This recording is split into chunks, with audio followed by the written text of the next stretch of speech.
दिल्ली शराब घोटाला केस में अरविंद केजरीवाल को बड़ी राहत मिली है। आपको बता दें कि दिल्ली आबकारी नीति से जुड़े मनी लॉन्ड्रिंग मामले में अरविंद केजरीवाल को सुप्रीम कोर्ट ने अंतरिम जमानत दी है।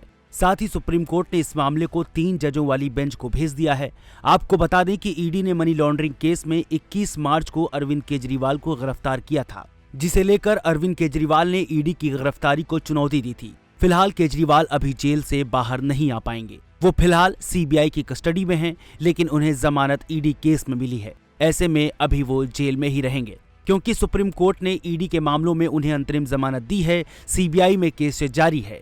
सुप्रीम कोर्ट ने कहा कि हमने जमानत के सवाल की जांच नहीं की है, लेकिन हमने धारा 19 पीएमएलए के मापदंडों की जांच की है। हमने धारा 19 और धारा 45 के बीच अंतर समझाया है। धारा 19 अधिकारियों की व्यक्तिपरक राय है और न्यायिक समीक्षा के अधीन है। धारा 45 का प्रयोग न्यायालय द्वारा ही किया जाता है। सुप्रीम कोर्ट की संविधान पीठ ये देखेगी कि पीएमएलए का प्रावधान सही है या नहीं, केजरीवाल की गिरफ्तारी सही है या नहीं।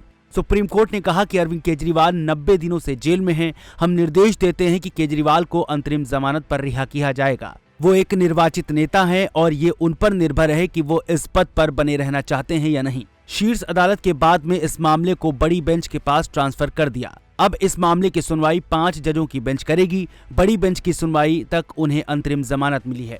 सुप्रीम कोर्ट से अंतरिम जमानत मिलने के बाद अरविंद केजरीवाल के वकील ऋषिकेश कुमार ने कहा कि सुप्रीम कोर्ट ने उन्हें अंतरिम जमानत दे दी है और धारा 19 और गिरफ्तारी के मुद्दे को बड़ी बेंच के पास भेज दिया गया है। सीएम केजरीवाल जेल में ही रहेंगे, क्योंकि सीबीआई मामले में उनकी जमानत अभी भी लंबित है। केजरीवाल ने दिल्ली शराब नीति केस में ईडी की गिरफ्तारी को चुनौती दी है। सुप्रीम कोर्ट ने इस केस की 17 मई को सुनवाई की थी और फैसला सुरक्षित रखा था। इसके साथ ही कहा था कि केजरीवाल जमानत के लिए ट्रायल कोर्ट जा सकते हैं। केजरीवाल ने अपनी गिरफ्तारी और उसके बाद ईडी की हिरासत में भेजे जाने को लेकर दिल्ली हाईकोर्ट में याचिका लगाई थी। 9 अप्रैल को दिल्ली हाईकोर्ट ने केजरीवाल की गिरफ्तारी को सही करार दिया था। इस फैसले के खिलाफ केजरीवाल सुप्रीम कोर्ट पहुंचे थे। इसके बाद सुप्रीम कोर्ट ने 15 अप्रैल को केजरीवाल की याचिका पर ईडी से जवाब मांगा था। हाईकोर्ट ने केजरीवाल की गिरफ्तारी को सही बताते हुए कहा था कि इसमें कुछ भी अवैध नहीं था, क्योंकि केजरीवाल कई समन भेजे जाने के बाद भी पूछताछ के लिए ईडी ऑफिस नहीं आए। इसके बाद ईडी के पास उन्हें गिरफ्तार करने के अलावा कोई विकल्प नहीं बचा।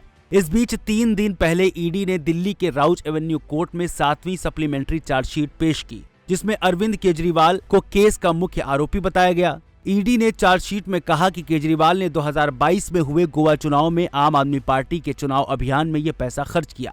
सप्लीमेंट्री चार्जशीट में कई दावे किए गए हैं। इसमें कहा गया कि केजरीवाल इस केस के किंगपिन हैं और साजिशकर्ता हैं। ईडी ने अपनी चार्जशीट में कहा कि गोवा इलेक्शन में रिश्वत के पैसे का इस्तेमाल हुआ, इसकी केजरीवाल को जानकारी थी और वो इसमें शामिल थे। चार्जशीट में केजरीवाल और आरोपी विनोद चौहान के बीच हुई व्हाट्सएप चैट की डिटेल भी दी गई है। चार्जशीट में ईडी ने प्रोसीड ऑफ क्राइम यानी अपराध से अर्जित आय का भी जिक्र किया। शराब घोटाला मामले में तिहाड़ जेल में बंद दिल्ली के मुख्यमंत्री अरविंद केजरीवाल की जमानत याचिका पर दिल्ली हाईकोर्ट में 17 जुलाई को अगली सुनवाई होगी। केजरीवाल की याचिका पर हाईकोर्ट ने सीबीआई को नोटिस जारी कर जवाब तलब किया है।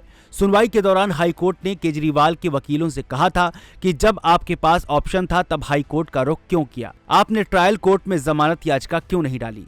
ईडी ने शराब घोटाला मामले में जुड़े मनी लॉन्ड्रिंग केस में केजरीवाल को 21 मार्च को गिरफ्तार किया था। इससे पहले केजरीवाल को 9 बार समन भेजा गया था। गिरफ्तारी के बाद केजरीवाल कई दिनों तक ईडी की कस्टडी में थे। कोर्ट ने बाद में उनको न्यायिक हिरासत में भेजा था। इस बीच लोकसभा चुनाव प्रचार के लिए उन्हें अंतरिम जमानत मिली थी। इसकी अवधि पूरी होने पर 2 जून को उन्होंने सरेंडर भी किया था।